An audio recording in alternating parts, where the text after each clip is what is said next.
Praise the lord. Christmas అంటే క్రీస్తుని ఆరాధించటం. Christmas అంటే జీవితాలను పరిశుద్ధులుగా మార్చటం. మన పాపాలను కడగటానికి పరిశుద్ధుడు వచ్చినాడు. దేవుని నమ్మిన వాళ్లకు ప్రతిరోజు క్రిస్మసే. దేవుణ్ణి నమ్మని వాళ్లకు ఒక్కరోజే క్రిస్మస్. దేవుడు మన కోసం, మన పాపాల నిమిత్తము తండ్రి పంపించినాడు కుమారుణ్ణి మన బిడ్డల కోసము. క్రిస్మస్ అంటే దేవుని మాటలు బైబిల్లో చూసినట్లయితే 1 కొరింథీలో 4:20 దేవుని రాజ్యం మాటలతో కాదు శక్తితోనే ఉన్నది. దేవుని రాజ్యం మాటలతో కాదు శక్తితో ఉన్నది. ఆయన దేవుడు మన బైబిల్లో వాచనాల ద్వారా హెచ్చరించడమే కాదు, ఆయన్ని అంత ఒక శక్తి, ఒక బలము. దేవుడు అంటేనే ఒక శక్తి, ఒక బలము.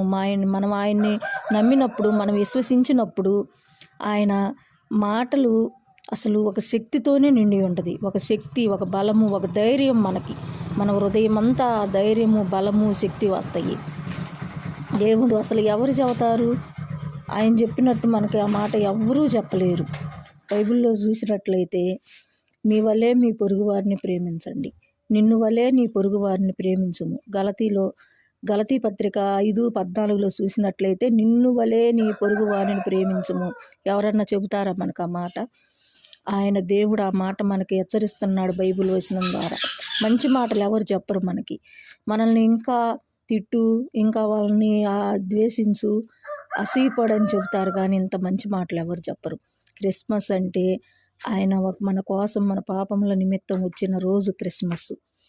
ఆ జీవితాలను మనల్ని మార్చి మనల్ని పవిత్రులుగా ఉంచటానికే మన పాపముల నిమిత్తం వచ్చినాడు దేవుడు. క్రిస్మస్ రోజు ఆయన స్తుతించటం, ఆయన్ని ఆరాధించటం, ఆయన కనపరచటంలో ఉన్న ఆనందం ఇంకోటి ఉండదు.